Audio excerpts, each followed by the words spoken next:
Baálé ilé ẹni ọdún méjìdínlógójì kan ìyẹn 38 years of age tí wọ́n pe orúkọ ẹ̀ ní Jimoh Jimoh àti wọ́n gbà ó ti wọ wàhálà ńlá o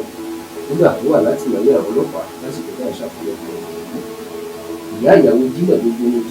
àtìmọ́lé ó sì bu obìnrin náà pa ìyẹn ní agbègbè òrùfẹ́ tó wà ní agbègbè ìrẹ̀lẹ́kì nípìnlẹ̀ Èkó gẹ́gẹ́ bá a ṣe gbọ́ níṣẹ́ ni Jimoh bá àbúrò ìyàwó ẹ̀ sọ̀rọ̀ ní àbúrò ìyàwó ẹ̀ tí kò ju ọdún mẹ́rìnlá lọ ló ń bá láti pọ̀ kódà àgbọ̀kọ̀ fipá bá láti pọ̀ lọ́kàn níbi pé ọ̀pọ̀ náà dákú lọ lábẹ́ àṣírí ìwà burúkú tí Jimoh yìí ló tú sí ìyá ìyàwó Jimoh lọ́wọ́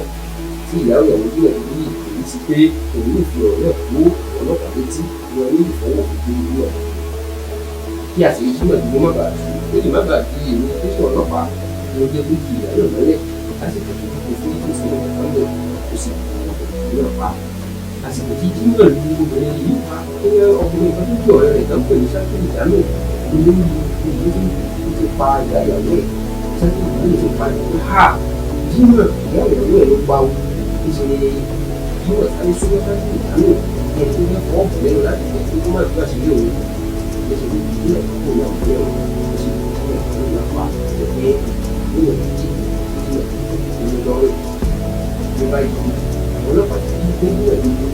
bẹ́ẹ̀ ni ìyàwó ẹ̀ tí ó pàdé ẹ̀ ó ti rí pé ìwé òfin ọkọ̀ òun ní ṣe tó má gbà olùkọ́ òfin láti rí pé ọkùnrin sẹ́wọ̀n ní báyìí alùpùpù ní iṣẹ́ ọlọ́pàá ìpínlẹ̀ Èkó ọ̀gbẹ́ni Benjamin Hillary ó ti ṣèlérí pé àwọn ti bẹ̀rẹ̀ ìwádìí títí ìlú ìwádìí àwọn bá ti parí ìṣẹ̀lẹ̀ àwọn yóò fi Jimoh lọ sí kóòtù láti gba ìdájọ́.